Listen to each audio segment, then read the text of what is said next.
I'm sure it's going to go smoothly as it did in our trial run just moments ago, and we can get started and we can have questions afterwards as well.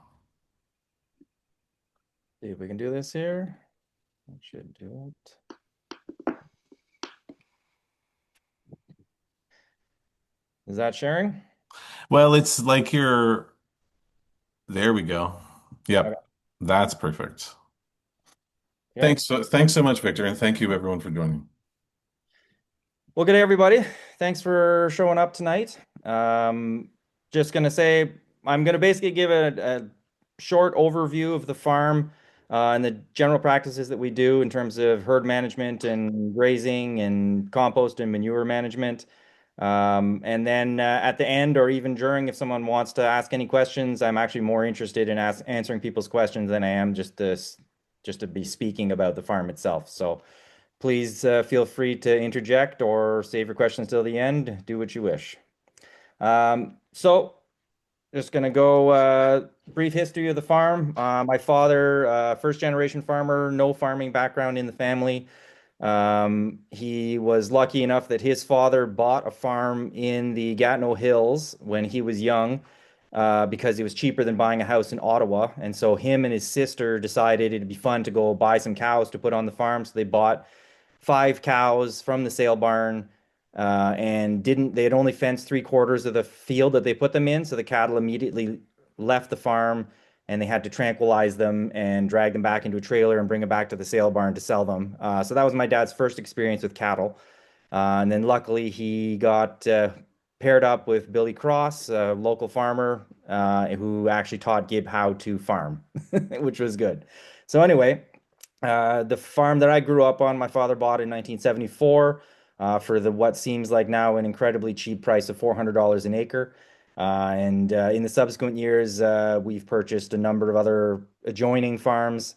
And then in 2017, I purchased half the farm from my father, where I built my house and have my family, my wife and 3 kids. We built a house there. And on paper, the operation is split, but in reality, we run all the cattle together and run the machinery together and make decisions as a pair. Um, so currently, we own about 900 acres on the 2 home farms, and we rent about another 950 acres of land for our haying operation. So for the farm, we kind of right from the bat, my dad had a couple visions in mind. It was to raise cattle in a sustainable way, minimal chemical inputs, minimal outside inputs, and the goal was to improve the land and the cattle herd with minimal environmental impact. Now I know it wasn't a thing back in the day to think about these kinds of things, and not many people did, but my dad just didn't like the idea of using a bunch of chemicals. So we never have, and I'm glad that he didn't, and we've continued to do that. So we yeah, basically you could call it natural, but no growth hormones, no medicated feed, no herbicides, pesticides, no chemical fertilizers, and all we use on the home farm is intensive pasture management, so what's called rotational grazing, and we try to have the minimal amount of external inputs for our farming operation. So our goals or our aims is to increase soil health, increase herd fertility, and to maintain a profitable farm so that we can both our families live off of this operation. So the people involved, my father and myself, jointly run the farm. We have a neighboring farmer who helps us year round in exchange for wintering his cattle. And then we have one full-time employee, Matthew Cross, who's been with us since he was 14 years old. We are blessed to have him as an employee. He's honestly better at me than 90% of the things we do.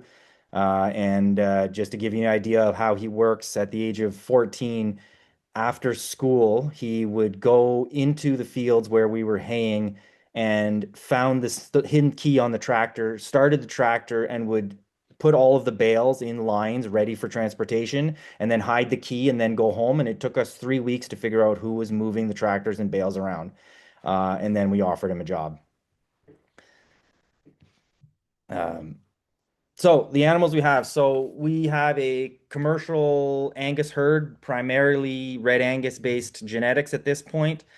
We have 17 bulls, which we buy from Sage Farms up in Lac Ste. Marie. And we also have one Hayes converter bull, which was the breed my father actually started out with, which is a Western Canadian breed, which is a black white face, predominantly Holstein breed, but it is actually a beef breed. And the cattle are outside all year round. We winter outside, we calve outside. We do have a barn, but it's only used for handling animals. We wean the calves in the fall, and they're sold as yearlings in the spring. We typically keep 50 heifers as our replacement, so we buy in our bulls but keep our female breeding stock. Um, all of the cattle calve either on my property or my father's property in the spring. And the idea is that we found that our best market is actually to sell our calves in the following spring in April and May. So we like to calve at the start of the season, which gives us, it's not basically, usually it goes from frozen to not frozen when we're calving, but it is actually nice to have a decent size animal to sell as a yearling. And the whole herd, every animal's tracked individually. I have genetic history on all the animals, docility markers on all the cattle, weight, birth dates, weaning weights, dams and sires for each calf. So I'm able to track each animal, which makes choosing replacements a much easier task. So how we manage the herds. So in the spring, when we send everything out to pasture, we have the two main farms. So you have 100 pairs at my father's farm. So we have the first calf heifers, the second calf heifers, which are the 3-year-olds, and all the cows that are 12 plus years old stay at my father's place. The reason for that is he has a barn and a better handling facility. So animals that are more likely to require help will stay at his farm. We have 100 cow-calf pairs at my farm, so it's the 4 to 11-year-olds are actually at my place. And then we have 80 different pairs, which are spread out through 4 different rental properties during the summertime. And then we have a separate group of 50 yearling heifers with 2 bulls that we put on another rental property.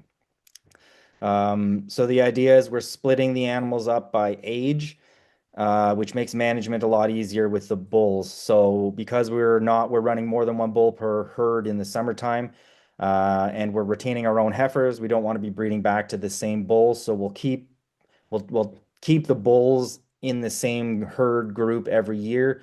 But we're moving the animals by age to different herds. So what happens is you don't end up breeding your bulls back to your heifers. Because by the time the animal ends up in the mature herd at my place, the bulls that it had been bred to are no longer part of the rotation. So the fun part for me, the part I actually quite that I like the most is how we manage our grasslands. So um, about 90% of our owned land is in permanent pasture. So on both farms, you have a minimum of 38 permanent paddocks. Each paddock has access to a water source, whether that be pumped water from a well, pumped water from a creek, or pumped water from a lake. The animals don't have any access to water courses directly or lakes directly. Everything is pumped to a water trough. We move the cattle every 2 to 3 days, depending on paddock size and growth in each field. Um, and typically we'll start grazing 20th to 30th of May in the spring, and depending on whether we like to finish after the 15th of November. So what that does is it gives us, in a typical year, we'll get 2.5 to 3 full rotations of each farm with each herd in each growing season. So in the winter time, we don't, everything's housed outside all winter long. So we have 2 different management strategies depending on if the animals are at my farm or my father's farm. So in the fall, we'll bring home all the 80 pairs from the rented properties whenever their pastures run out. And that's depending on their management style. It's either end of August or end of September, depending on how well they manage their grass at their place. Um, they will bring the animals home, and then we'll typically wean the calves at the start of November if it's from the bred heifer group, and then it's usually the end of November we'll wean the calves from all the mature cows.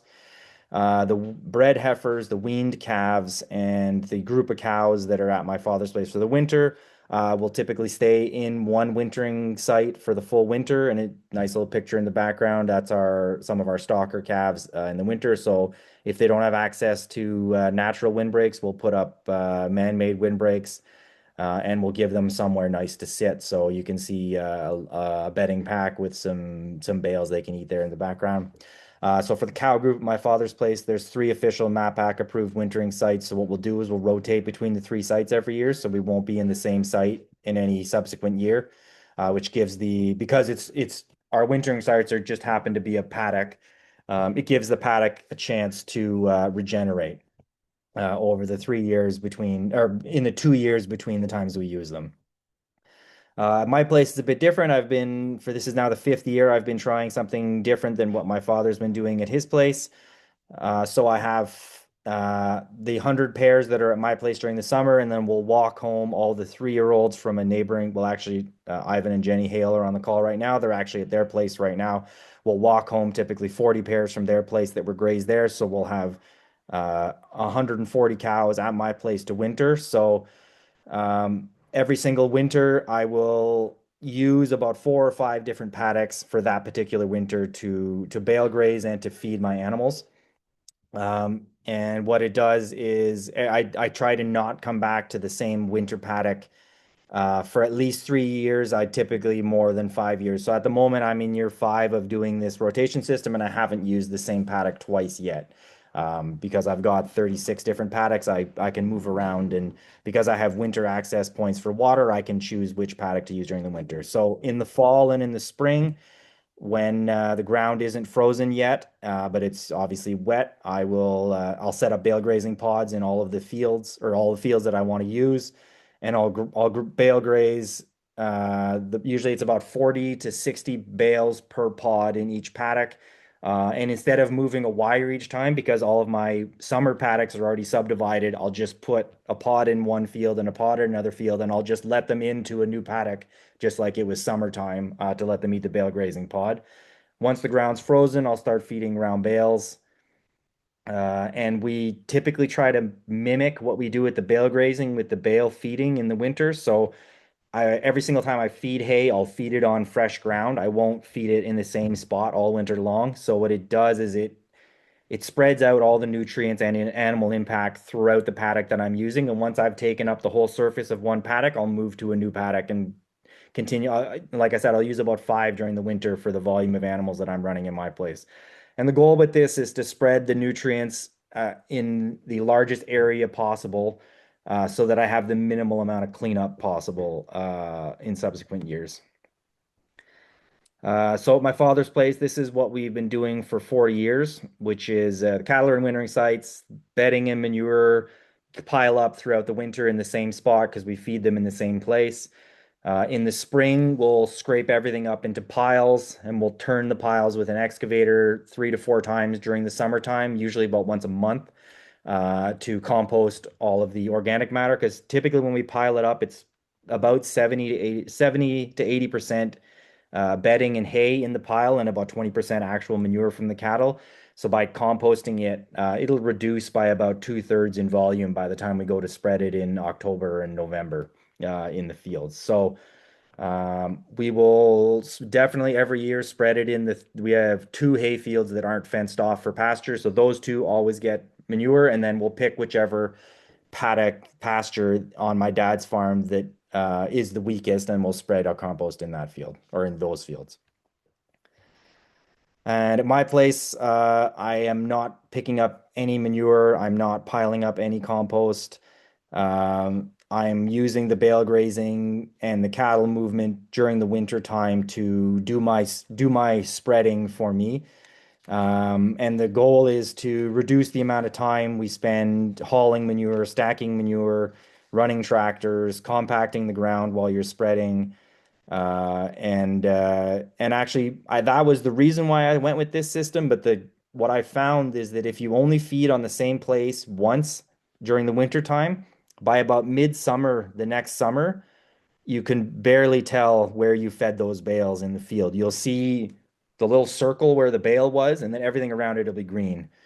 So I always thought that you kind of sacrifice the field by feeding it during the winter time, but it turns out that you really only sacrifice the like actual shadow where the bale was, and you only really sacrifice it for the first summer, and then usually by the subsequent fall, you actually start getting plants growing up even where the bale was if they ate enough of the bale.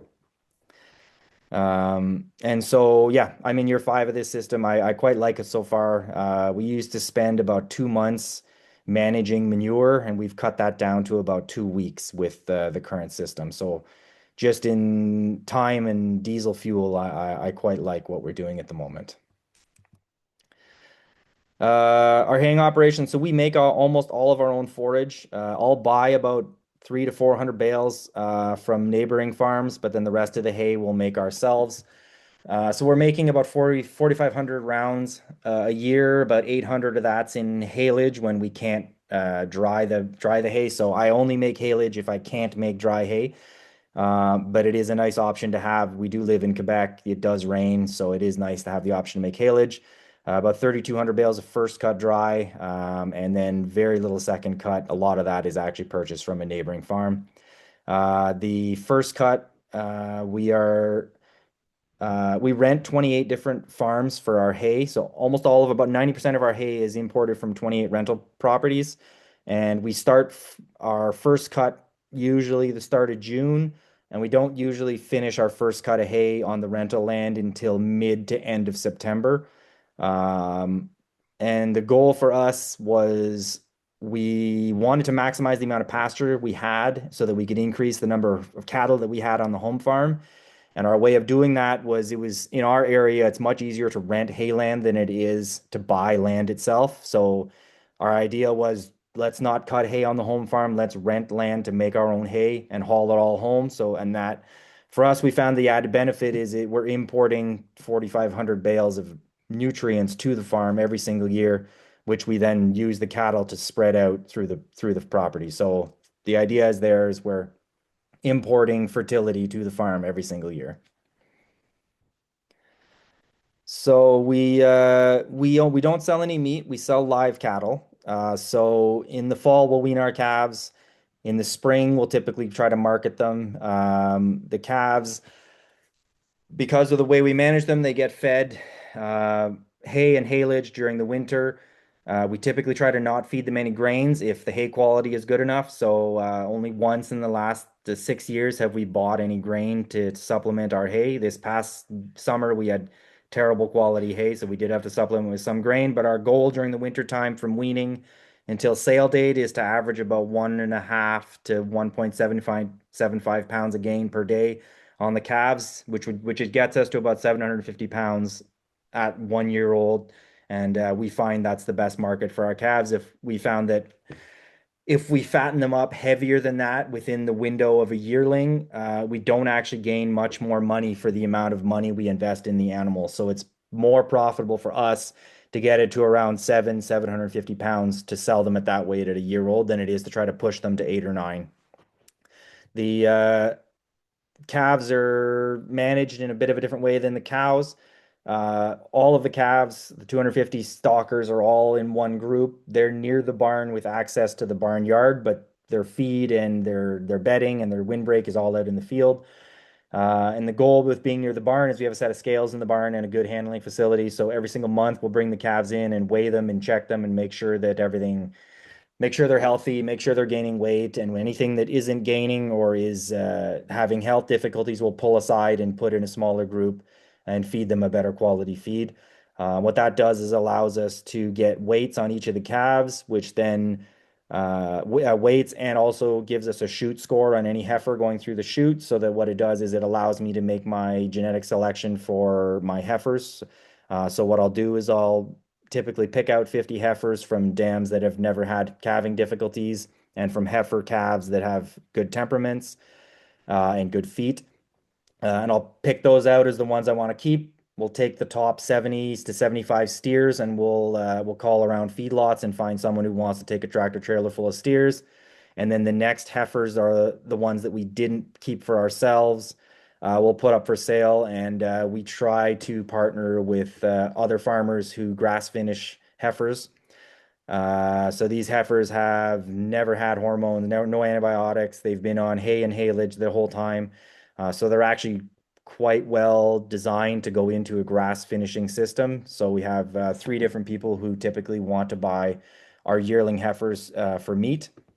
And then anything that doesn't sell to a feedlot or to those guys, we'll typically make a group of them and see if a different feedlot wants to take a mixed group of heifers and steers. And that last group will usually be selling at the end of April, start of June. We'll have sold our last group of calves.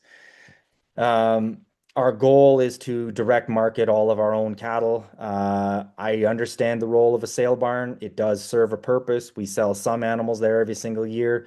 It is not my preferred form of marketing. I'm much rather looking at the markets, finding out what my cattle are worth. You can go on, find the American price of cattle. You can find the Ontario price of calves. You can go on the Quebec website, online auction website. You can find the price of animals pretty easily these days.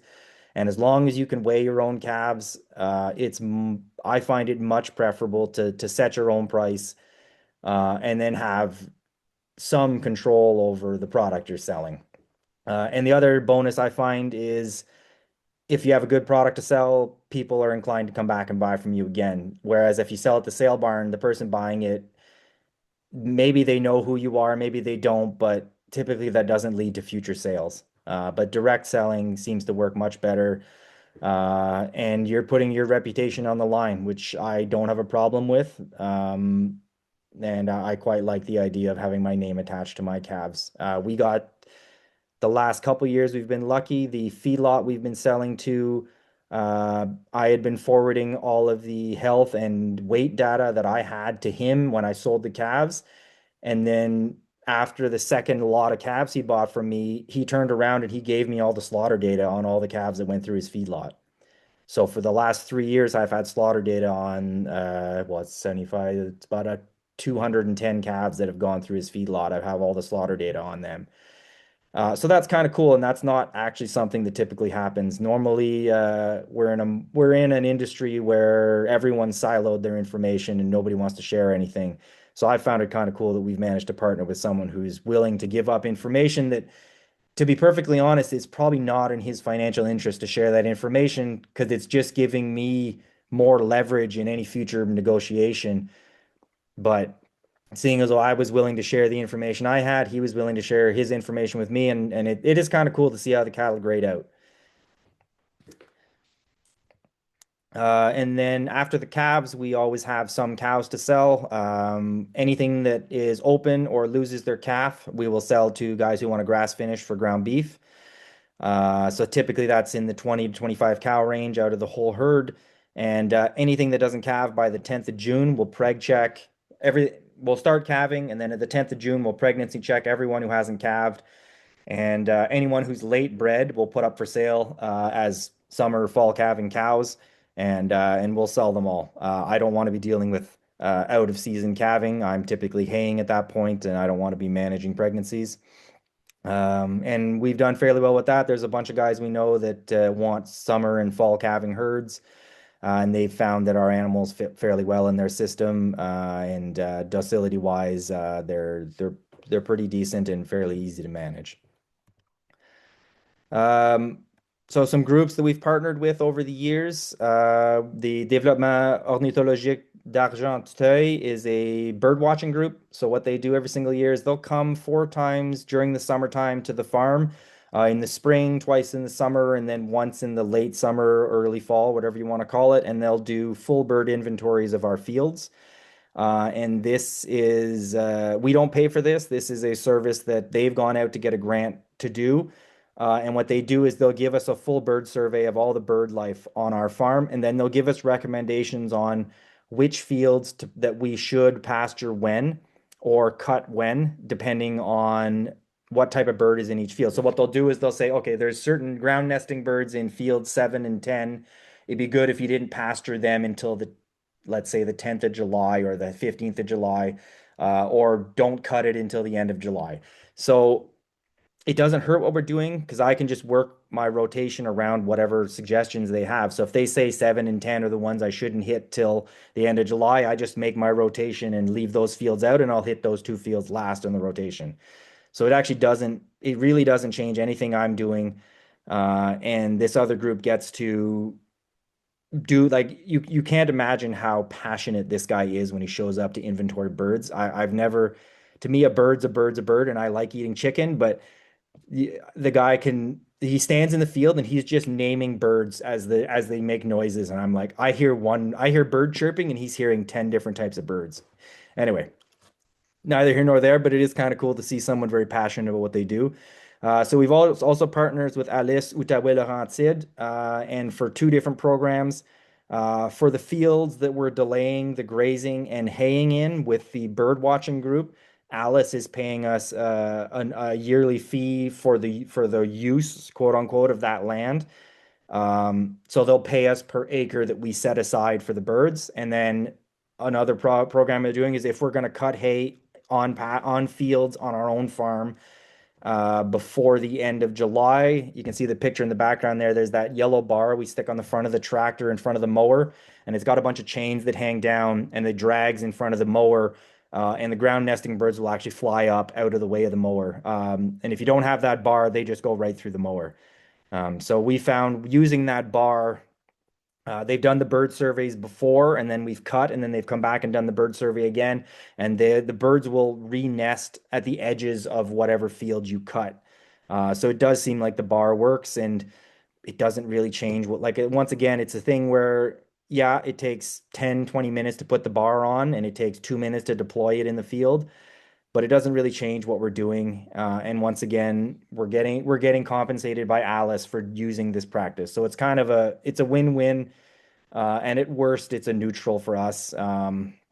So it seems to work as a partnership. So our farm is also, for the last 7 years, we're VBP plus certified. So there's a animal welfare and management organization body that comes and does audits every year on the farm on animal handling practices, record keeping practices, chemical storage practices, machinery safety, and a couple other things which escape me at the moment. I'm sure someone in the chat will know more, but it's a certification body that allows the animals that go through our farm, if they continue through a chain of farms and feedlots that are also certified, it means that the animals can be certified CSRB, which I can't remember off the top of my head what the acronym stands for, but basically it's the internationally recognized certification body for animal handling. And that's the Canadian version of it, but there is an international board too. We're also natural Angus certified because we have Angus bulls and we have the right vaccination protocol for our calves and cows. We have that certification. That's a much less rigorous certification than VBP plus, but it's something that we've had ever since we've been buying Angus bulls. So I think we've been natural Angus certified for, I think, 15 years. So this animal welfare is something that we take fairly seriously here. We try our very best to pick animals that we can handle safely. So with our heifer selection process, I don't keep any animals that I can't handle on foot in a barn or in a field. Flighty animals, animals that charge me at birth, I just don't keep around. And what it allows me to do is safely handle my animals and have animals that are safe to handle. Um, and it makes, if there are problems, animal welfare problems with our animals, I can actually get to the animal and deal with the problem without fear of the animal getting injured or not being able to treat it because I can't catch it, or not being able to catch it because I'm scared of getting smashed up against a gate or whatever you'd have. But animal welfare is a serious thing. I've attended a couple courses. I've watched hours of videos on how to handle animals, and I've grown up around it my whole life. And I've been to enough places where the animals are wild to be respectful of how dangerous these animals can be if they have the wrong temperament and aren't handled properly.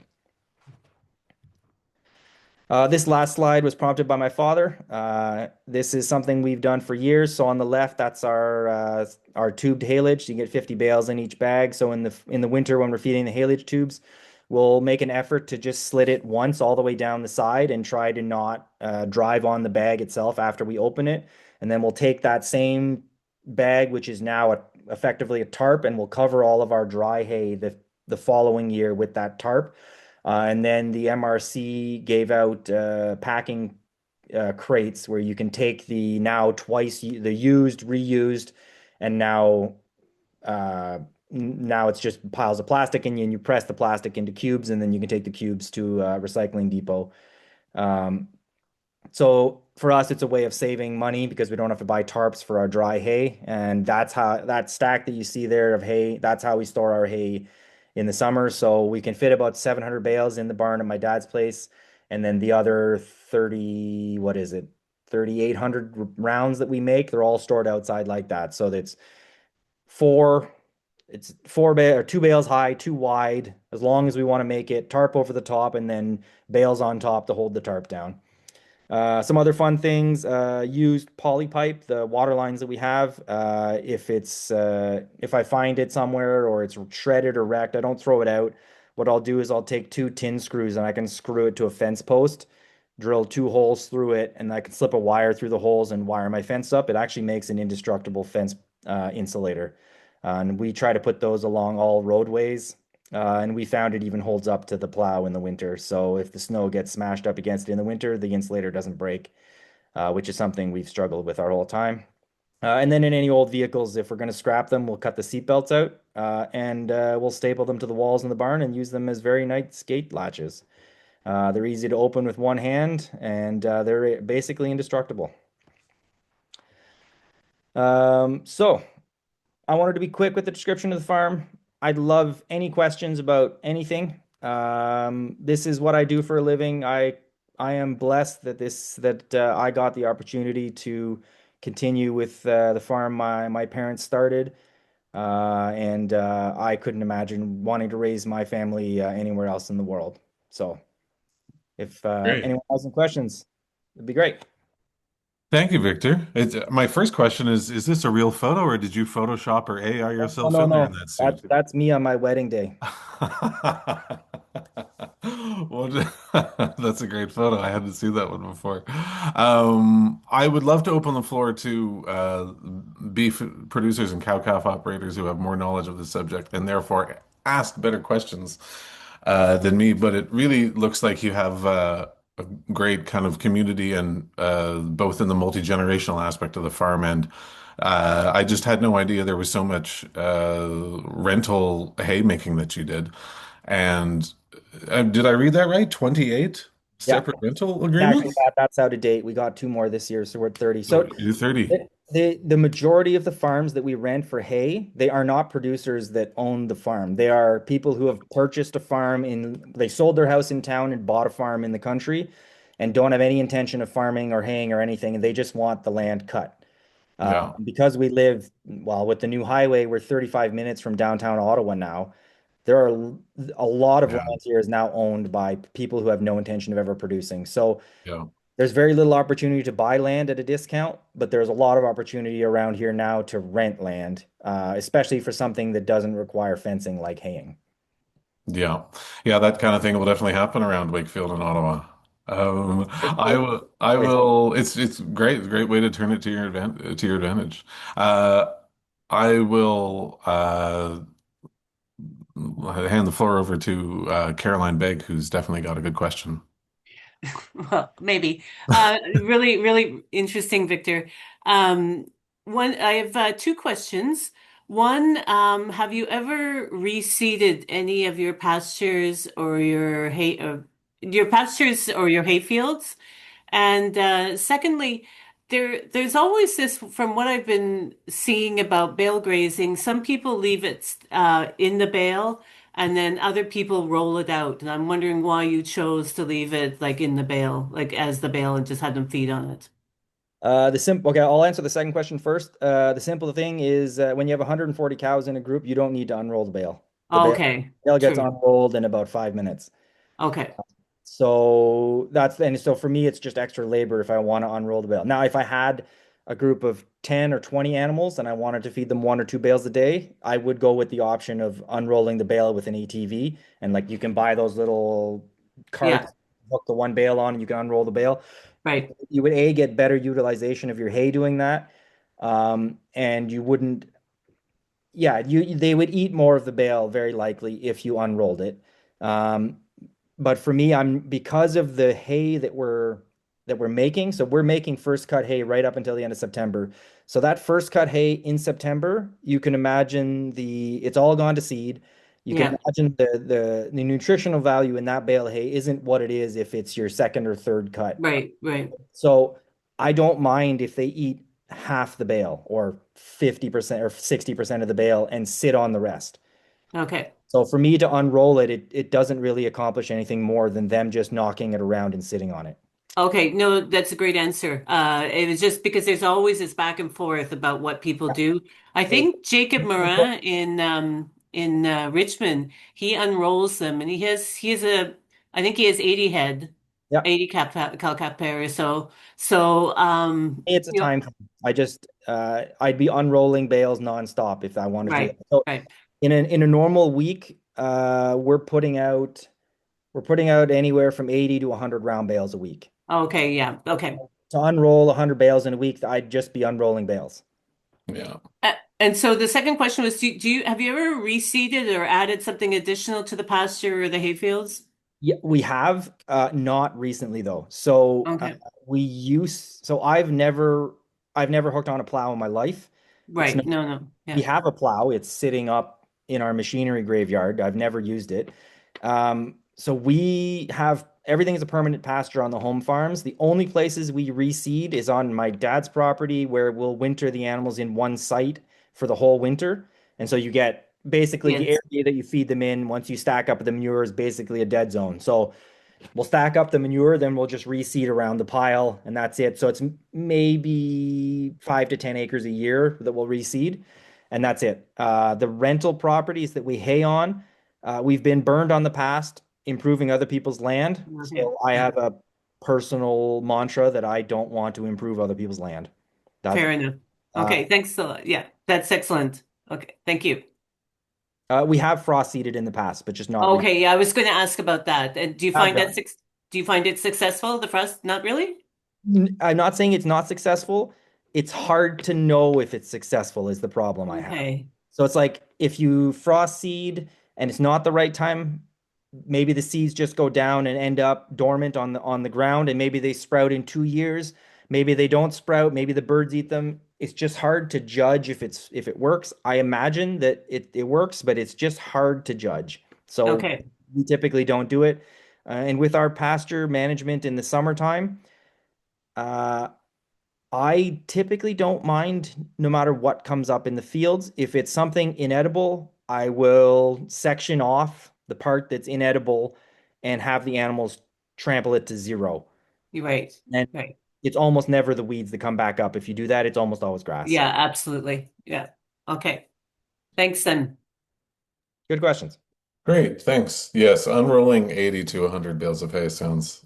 It's onerous. No thanks.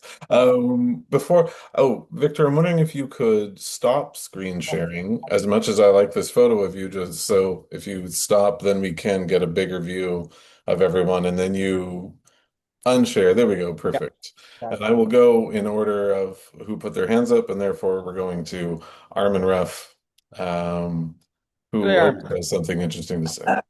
There. Mute, There. unmute. Can you hear me? We We can got hear you. you. Good. Well, listen, Victor, I'm sorry I just got in. I missed your presentation, but a good thing it's recorded. I was at work and I totally forgot this going on tonight. But I know where you are. I know you're up there. You've known Gib for years. You know what we do. And the first thing, when you say you hay right up to the September, don't First cut. forget, when you hay right up to September, I used to do that for my beef cows too, because Yeah. that hay has a little undergrowth, That's- a second cut, and Yeah, you'll be surprised what flavor and what it's good for them. yeah. We've Second thing, yeah, way yeah. up your area, can We you found grow? that out. We Yeah. don't do it anymore because the National Capital Commission doesn't understand how to manage land, but for Oh, years they don't. I'm gonna yeah, I didn't think of how them. we had 700 acres in the park that we hayed ever since all those farms got expropriated on Cross Loop. And they for years they just kept pushing back the start date for us cutting the hay until it was the 1st of September was the start date Yeah. that we could start cutting the 700 acres. So that hay you're talking about that's cut for the first time in September, everything, all the stuff that came up first, the timothy, the ryegrass, it's all gone to seed, and you get clover and other things that come up underneath it. So you almost get it's weird. It's almost like the hay can dry better because it's sitting there with dead hay, dead grass in it. So you cut it and you think, oh my God, it's in September. How am I ever going to dry this hay? Because it's half filled like 30% with this other dead dry hay to start with. You can actually get it to dry and it's much more palatable than you think it would be. So we've been pleasantly surprised with late cut hay. Now I won't feed that September hay to my stockers because they just won't gain weight on it. But to maintain a pregnant dry cow during the winter time, no problem. You explained that very well. That's how I look at it too. And I always said that. And like the drying part, so much easier to dry because of the real dead stuff. And not Yep. just that, what people seem to forget in this world, in this farming community, Mother Nature was so well organized. When that timothy and all that stuff is dried out, the seeds fall down, they're Reseed. protected with that new growth, and that's how it's supposed to be done. Now Yeah. that takes care of the hay. Good for you. Perfect. Next, second thing, can you grow soya beans and corn up your area? I'm sure you could if you try, but I don't think that we have the land base to compete economically with everyone else that's growing beans and corn. I Count don't. yourself, count yourself lucky, But because and also if that's just not what I want to do with my life. no, no, no, that's not what I'm saying. I'm saying if you could grow that stuff, you wouldn't have that land available. Oh no, yeah, That absolutely, no, 100%. Yeah, no, if we were my area is proper guys, terrible for that. I would not be able to rent 28 farms for hay. No, no chance, not a chance. That's why you're in an area. It's great, and I find that super because right here in our area, we can't try to do this. The farmers, I got a friend of mine got 400 cows, and every year a farm he rented out goes to soybean and corn. So how can he succeed? Yeah. So you're fortunate for that. That's great. No, and like I said, the presentation tomorrow, if I have a minute, I'll roll it or tonight and watch it on video. That's Well, it. on that point, for a number of years, I've been sitting on the ag committee for the MRC, Yeah, and they were looking into the amount of fallow land in the MRC, and it's in the 40% range of ag land in our MRC is fallow. So really. there are opportunities to rent land that is uh, underutilized, let's say, in our area. And a lot of that land used to be cattle and sheep or dairy, and it's now fallow. So there are opportunities out there to start a farm, even if you don't own land in our area, just because there are properties you can rent. That our area, they just determined in the MRC of Magog, there's supposed to be 4,000 hectares not used, which were used 25, 30 years ago. So is a Okay, lot of that like hillsides that, and beach lots, that, or is that that, actually open land? that's what they brought up with satellite pictures and Right. all. But I don't take that for granted. But what happens in our area, same idea. People buying up the land and the land is vacant and they're just city slickers who buy it. Yeah. But since we can grow corn and soya, they pay big bucks for it. That's the Yeah. difference then with your area. Yeah. By the way, did you talk in your presentation about that device I brought you for catching cattle? I didn't actually. That's actually what's helped us. I'll talk about it right now. I'll plug your product right now. That's Uh, it. Not my product. no, It's no, your you helped product. us get it I here. just brought it. So, a couple years ago, we purchased out of the States a portable corral. So basically, it's a unit you can hook onto the gooseneck of a truck, or we have an attachment for the back of the tractor. You can drag it out into the field, deploy it. It's a bunch of big gates with a central alley, and I can catch about 35 pairs in this portable corral. So what it allows us to do is minimizes the amount of infrastructure we have to put in place on any rented land that we want to run cattle. So if you can fence it and put water in it, we can bring cattle. And it means that I don't have to build a corral. I don't have to have a barn. I don't have to have gates. Literally just electric fence. And then I can get cattle there and I can get them in and out on my own. So with the number of animals we have out on rented land, it was either that or build 5 different permanent corrals on property that wasn't ours, and that just didn't suit my personality. Yeah. So Well, I think Armin, that was a smart move, what you I did. like it's great. It's been awesome. And we actually use it now because we have it. We're like, oh, else could we use this for? So now we've actually been changing where we're calving some of the cow groups into fields that are even further away from the permanent facilities on the main farm. And we'll just set up this portable corral beside where we're calving, and use it as effectively a mobile barn. So we'll bring out we have a Gib purchased a very inexpensive head gate at an auction one day, and I don't mind if it sits outside, so we'll just put it right down beside the portable corral, and it basically acts like a barn if we have to cage any animal for treating or for calving difficulties. So it's been great. I quite like it. At the time, it was a choice between buying the portable corral or a portable handling facility, and I went with the corral, and I don't regret the decision. Great. Well, good for you. Thank you. Thanks. Thank you very much, Armin. I will go to Carrie Munvin, who's over at Laystone Farms in Queel. Or is it Luskville? Luskville. Not Yes, too thank far. you. Hi, Carrie. Victor, that was really awesome. We've interacted a bunch of times, but I never had a real clear sense of how things worked over there. And clearly it's very specific and clear. And I guess my question is quite a simple one, is how long did it take you to get to the position that you have in your system? Uh, so the learning curve is steep. Like I said, my father is not from a farming background. This is not something that anyone in his family knew how to do. He had to go out and find a mentor. And luckily he found he's unfortunately passed away, but Bill Cross, who taught him how to do this. But lots of trial and error. And for me, I was lucky enough that I grew up with this, but what we're doing now is not exactly what we were doing when I was a kid. So we went from when I was a kid, we had 30 cows and we did all square bales and we did all our own hay on our own land. So Hmm. herd is 10 times bigger. We're renting more land than we own. The management of the cattle is completely different. Um, but the general concepts have stayed fairly similar. So the animal handling is very similar to what it used to be, and just the way we approach working on the farm hasn't changed very much. But the learning curve is steep. You make mistakes all the time. I like to think we figured it out, but I can guarantee that tomorrow something's going to go wrong, and it's going to make me think I got to change something. But that's farming. But Thanks. thanks. Good to see you, Wyler. Yeah, you too. Thank you, Carrie. Anyone else who wants to ask questions, please go ahead by going to the bottom and raising your hand.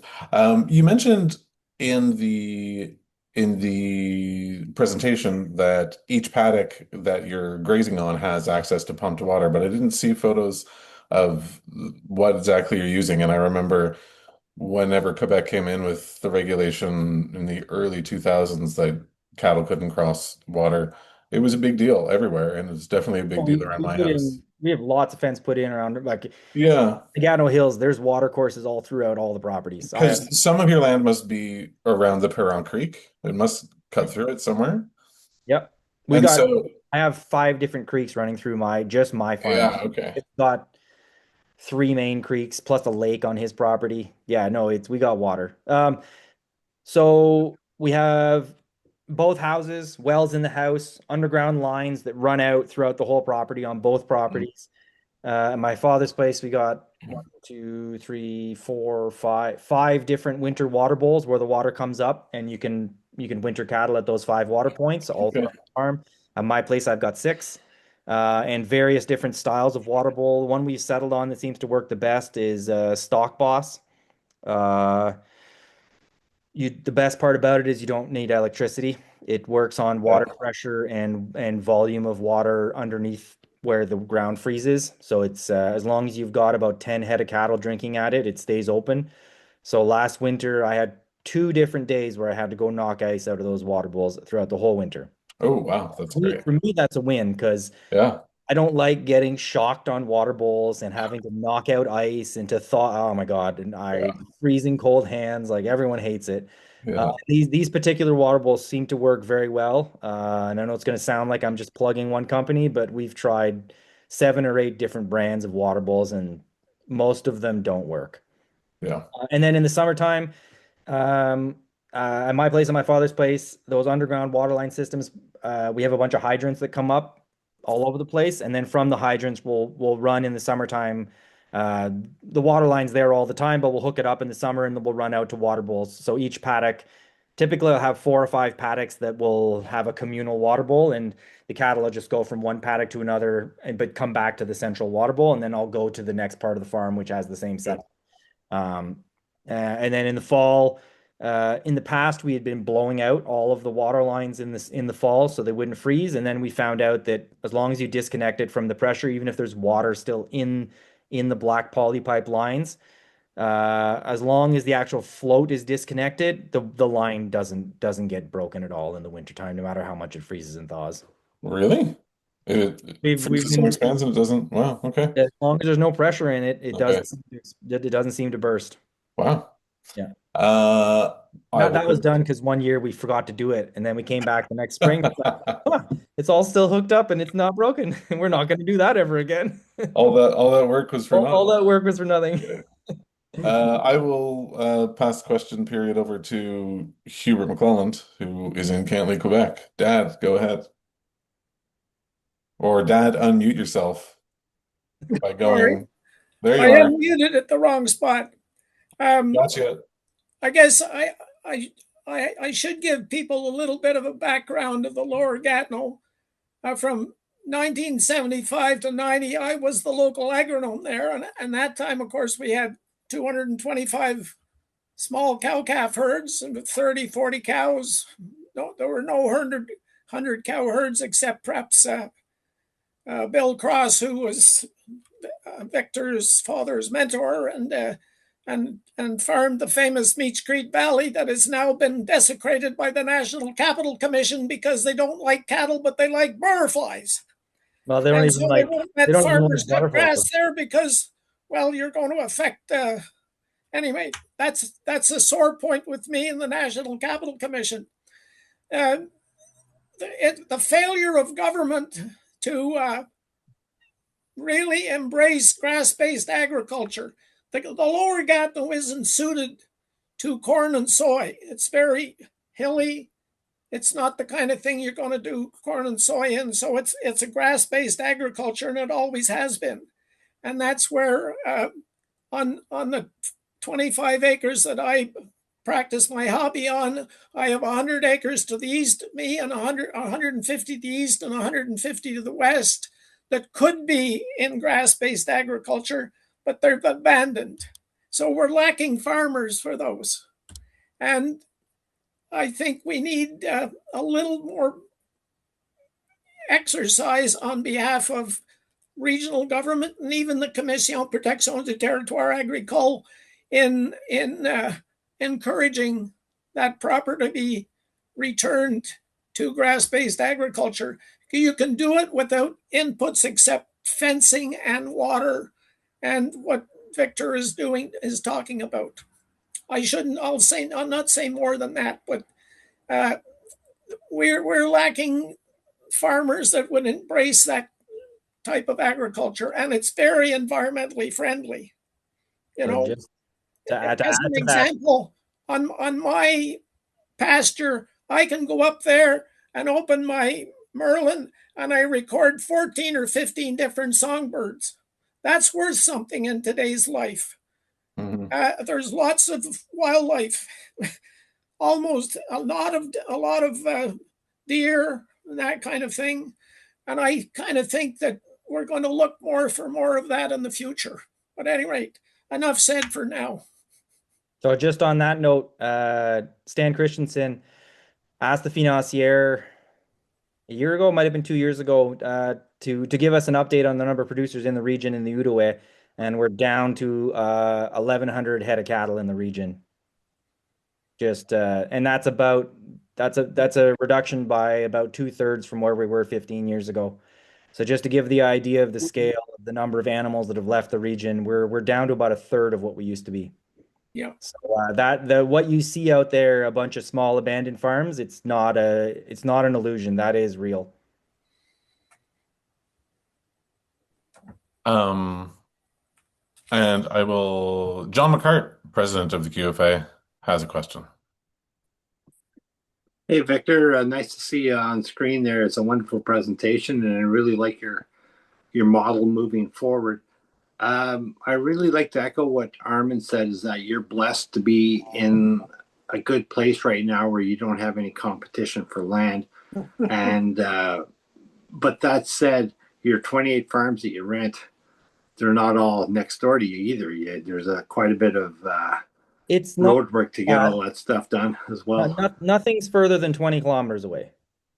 Ah, okay, that's not so bad. It's like, we got to truck it and we got the machinery's all got to be mobile, but as long as you can drive down the road, it works. Okay, within 20 kilometers, I was thinking that with 28 farms is probably a lot more than that. So Well, no it's, more than half an hour to 40 minutes by tractor or something like that. that's So that's exactly. okay. Yeah, and we're trucking all the hay with we got a gooseneck trailer on the truck. We can put 19 rounds with one strap on the truck. So hauling it's actually not that bad. Um, yeah, you got to get the truck safety and you got to get the trailer safety every year. But other than that, it's not so bad. And you're talking about when you're walking your cattle from one pasture to the next or down the road or something like that. Mhm. Probably be looking for a horse there sometime pretty soon. No, sir. No horses for me. We have a couple dogs, but they honestly don't do much either. No, because I could have showed a video of it, but anyway, when we want to move the cattle from one paddock to another, I or Gib or someone else, it doesn't actually matter who at this point because the cattle are well trained. I'll just go to the entrance, the gap of the next paddock. I'll stand there and I'll start. We have a particular call that we do for the animals. And as soon as I start making the call, it's a stampede. And they like you open the gap and you stand aside and you call, and the whole herd runs in. And then you walk over and you close the paddock they came out of. So typically it's like a 15 to 20-minute process to move a herd of 100 pairs. Wow, that's Yeah. that's incredible. Yeah. So it's Great. fun. And, you know, I've talked to people who are like, oh my God, that's got to be such a pain to move your animals. Like, you got to get 3 or 4 people and dogs and horses, and you got to push them out of the fields. Like, no, no, no, no. If you train them properly and you have the right animals, like if you take a bunch of flighty animals from somewhere else and try to do this, it's not going to work. They're going to jump your fence. They're not going to come when you call. But if the animals you have are trained to the system you have, and you only keep animals that work in that system, it becomes very simple to move the herd. And that's what I would not do this with animals that didn't work the way our animals are working, because it's an absolute nightmare. Even if 2 or 3 of them don't work properly, it's a pain. Yeah. Thanks. Armin, you got your hand up again. Yes. I would, Well, what you just said about training animals, there's farms you go there, and when they see the farmer come, they're gone to the woods. Like deer. When I drive out and want to spoil the old cows and calves, I bring 2 packs of bread. And Oh they yeah. come to my old Jeep. They put their heads right in the truck. They want that. So they're happy to see me. And that's the whole idea. And then you call them, they get used to it. Some people go see them once every 2 months. It's not too good. You can't, yeah, you can't do it every 2 months. You, So you got to be part of the herd. yeah, yeah. So we're seeing the herd in the summer. We actually see them more in the summer than the winter, which Yeah. is kind of hard to believe. So every 2 to 3 days, I see every animal in the herd, and they all walk right by my face to get into the new paddock. So I get a good look at every cow and every calf. That helps. Like if I have lameness or pink eye or something, I can pick it up. Usually I can pick it up within 2 or 3 days and then treat the animals. And what you're saying about driving out in the truck and giving out treats, that reminds me of a good friend of a lot of ours who passed away this year, Ronald Belil, who used to drive out into the field with bags of white bread, and the Yeah, cows would come to the side of the truck, and he'd give them bread out of his hand. that's it. So yeah, any way you do it. So we do it with pasture, and we'll every 5 to 7 days we'll bring out a mineral and salt mix and dump it in a bunch of. We take a bunch of those blue barrels and cut them in half, and then dump the salt mineral mix into those, and then we just move those bins every 5 days to whichever paddock the cattle are in, and then I call them when I dump the mineral in. So the pasture changing trains them, and the mineral salt trains them. And that allows us on the back end when I got to catch those animals to vaccinate the calves in the fall and then to wean the calves. And then in the spring, when I want to process the whole cow herd, it becomes so much easier to actually get the whole herd into a corral or to the barn or to a pen if the animals think that when you get there, it's a treat. It's not something to be scared of. There you go. You just said it right. Now here comes another question for you. Feel free to answer it the way you think it's fit. In our area, we have to fence off every little goddamn creek. They're Yep. nuts. They enforce it quite a bit. And let's put it this way: they enforce it if they can see it from the road. Yeah. Okay? Or complaints. They On complaints. work on complaints too. That's it. Are they severe for that too? You know, city slickers, they pass by. Oh, this cow is, if the deer shits in the brook and it's always there, that's okay. But if my cow goes there to drink, oh, that's bad. Oh, we've never had complaints about cattle in the water. Everything is fenced off, but I'm not fencing the water courses off for calves. I'm fencing them off for cows. So if a couple of my calves walk through a creek in the middle of the field, I don't, that my goal is not to fence it off for the calves. I'm putting the perimeter fence for all the farms is page wire, where the Mhm. municipality put up page wire 40 years ago, and anywhere else it's just double strand electric, and internal in all the paddocks it's single strand electric at waist height. That's it. So you Good. can imagine I'm not, my goal with the pasture is to control the cows, and Yeah, calves can go wherever they want in they the all come field. back. And though they always, the calves always come They all back. come back. They all They all come come back. back. So as That's long how as the calves don't get on the road, I don't actually want I'm not even trying to control the calf movement. Because if that's you the whole actually want idea. to, if you want to try to restrain the calves, you almost have to have four strand electric, which is so onerous, and then it just shorts out so quickly that it just becomes That's it. practical. You're 100% right there. Now, what Andrew's dad said before, he's so right. Like, I am in the Eastern Townships, Lake Memphremagog, Georgeville, Austin, and all these places where all the city slickers are. And our MRC, we have people say, oh, it's people abandoned, they don't have cattle. And I've been preaching to them for years. You have everything there to make it like Switzerland because Yep. Magog drives on tourism. And I'm going to get there. I said, you have to pay for the fencing, you have to pay a man who looks after them, and put 25, 30 cows there. Don't put a big bull in there, scare people, but pasture them. And then the girl who's involved in that, she said, oh, she called a specialist. And he said, if it's not a lot with 100 acres, you can't do farming. I said, just a minute. I got a friend of mine, he got 400 cows. He pastures them all over on the lake. He puts 15 there, 25 there, 30 there. So Yep. that's much easier to control also. And people will drive by and say, look at that. Isn't that nice? Cow and calf. I'm working on that project and it's been years, but they don't try to come up with because it costs some money, but it would take care of those fields which are abandoned and it make it look like Switzerland. It depends on what you want. It depends on what you want the area you live in to look like. If you want That's to look it. at a bunch of abandoned lots that have, alders and juniper trees That's and it. bushes, you can have that. It's not hard. You just do nothing. But Here if you comes the want it to second. actually kind of look nice, maybe animals, livestock, sheep, cows, goats, pigs, something. Maybe something else will improve what the land looks like. But in your area, you must have people drive by, look at the cattle, and they tell you it's nice to see your cows. Do you We get do. some of that too? We do, absolutely. So I can't remember what we have Gib and I combined have more than 50 direct neighbors. Okay, So houses, like there's a lake at the back of Gibbs property. There's like 30 plus cottages on the lake, and each of them backs onto our property. that's right. Yeah. A whole bunch of houses built around this perimeter of my farm. We have a lot of neighbors, and it does mean I'd say almost everybody is loves it. Like there's some people who have set up their deck on their house so that they can look out over the field. Like, you know what I mean? Like some people have taken full advantage of where they've decided to live and fully embrace it.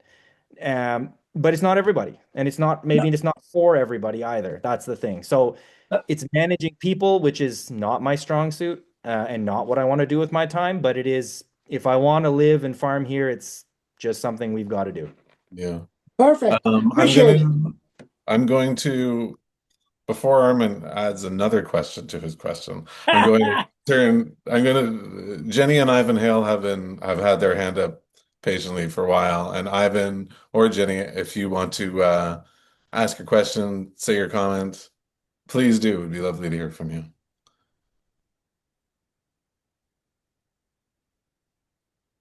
But you're still muted there.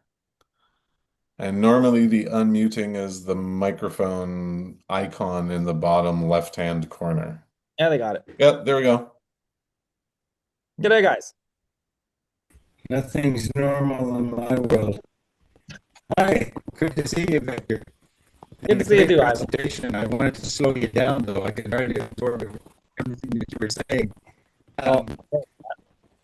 I'm going to go where others are too polite to go or are scared to go, and that is in terms of how much of your model could be, how many people across the province or country could adopt your model. I'm sure that Yeah, lots are enthusiastic having heard you speak about it. good question. Reality So, is, of course, the bottom line, it costs the production. yeah. So fair enough. So Can you repeat the question, Victor? Because it was Ivan's audio was really choppy. It sounded, Right. for me anyway, like his internet was breaking up. So I'm just wondering if you could repeat the question so it's clear for everyone. I think the general part of the question was how replicable is the system that we're running for other places and regions across the province? Okay. Is that more or less captured, Ivan?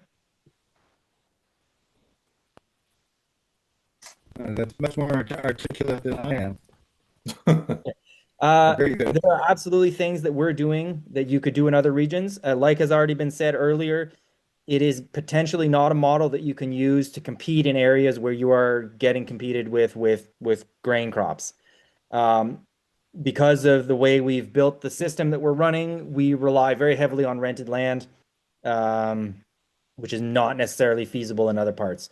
But there are lots. So if you want to, so it may not be possible in every region, but the wonderful thing about humans is humans are mobile. So if you actually want to raise cattle, there are regions in this province that are 100% suited to raising animals. So you just need to pick somewhere where farmland is available, and there are regions. You go north of here, just drive up Highway 105, and you can see lots of land that's not used. And you go even further north, you go to the Abitibi, you can buy land for a fraction of the price in central and southern Quebec. So if you actually want to raise livestock in this province, you can do it. And whether it's on rented land or purchased land, you may have to make a life decision where you have to go live somewhere else, but you can do it. Well said. And before we go, I think Caroline Begg had a question again, or no, you didn't have one? No, I'm sorry, it All failed right, no to problem. close. No problem. I was interested in some of your comments, Victor, about I was sensing that you kind of felt that sale barns in a way are a little outdated. All this information, the cattle prices is out there, has been out there on the internet for 20 years. And whereas it used to present things to sellers and under the veil of secrecy, now it's open. Is that the main reason why you're Yes. finding that to be kind of an outmoded way of doing things, or It's multiple things. yeah, It's price discovery is something that we have at our fingertips now. So you can find yeah, out what the market is at any given moment. You can look at the futures market, so you can plan when you want to sell depending on what futures market's coming up. So every spring I'll find a window where the futures market is in my favor, and I'll try to market my calves in that window. The other part of it I don't like is how the sale barn manages animals during the sale process. Now, we're very lucky. I quite like how the local, for us, the local sale barns, Renfrew Pontiac Sale Barn. The guys who run a very good sale barn. I'm not trying to yeah, their system and their model. I'm just saying sale barns in general, where you have to catch your animals, bring them to the sale barn the night before. They sit in a barn all day, commingled with hundreds of other animals in and out of communal trailers, in and out of communal pens, get in another trailer after, go to a brand new place, don't have feed and water for 24 to 36 hours. That can't be the best way to treat animals. It just, in my brain, that cannot be the best way to treat animals. yeah. That's how I feel about it. And then you, on top of all that fun stuff, you're a price taker. I don't like it. It's just Yeah, not. and you can't negotiate yourself. You can't negotiate anything, and you pay a commission. It's Yeah. it seems all the things are not they don't make sense. Now, if I have an animal I can't market, I have a 7-year-old bull that nobody wants. I'll take him to the sale barn. Or I have 3 calves left that I haven't sold because they're runty or have horns, or I had 2 this year that had 1 undescended testicle each. Sale barn. No Yeah. problem. I'll sell them at the sale barn. That's fine. So I fill 1 trailer once a year with 7 or 8 animals, and they go to the sale barn, and I don't think twice, and they send me a check in the mail, and I don't even sit through the sale anymore. But it's literally my last. I'm grateful that it's there, serves a purpose. It's not the way I want to market my animals. Yeah. Victor, thank you so much for giving us this glimpse into your production. Been wanting to feature your guys' farm for a while, and it was really nice and timely since you were nominated to be the Quebec recipient of the Canadian Cattlemen's Environmental Sustainability Award. And that's great news. I hear they announced the national one in on August 21st. Yeah. So we'll all be voting for you in our hearts and minds. And thank you very much for talking with us. It's really been a pleasure. And thank you to all of you for being here as well. Well, thanks a lot for having me. It's actually been a fun exercise. Yeah.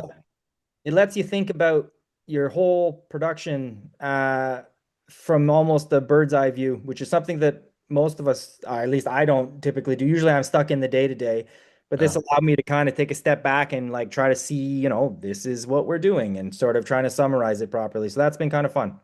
So Yeah, that's thanks a great. lot. This has been good. Hey, thank you very much, Victor. Thank you, everyone. Have a wonderful Thank evening. you. And stay tuned to the QFA Facebook page and the newsletters for further video conferences, and watch The Advocate as well. Oh, I did have one question, Andrew. Yes, My mother wanted to watch this. Is this going to be posted somewhere? it is recorded, and I can send you a link to the recording. Thank Yeah, you. or And it'll be posted tomorrow morning Uh, okay. Sorry, where will it be posted? on the QFA website. I'm in the QFOS. Okay, awesome. Thank you. perfect. Thank you, everyone. Have a great night. All Thanks, right, guys. Victor.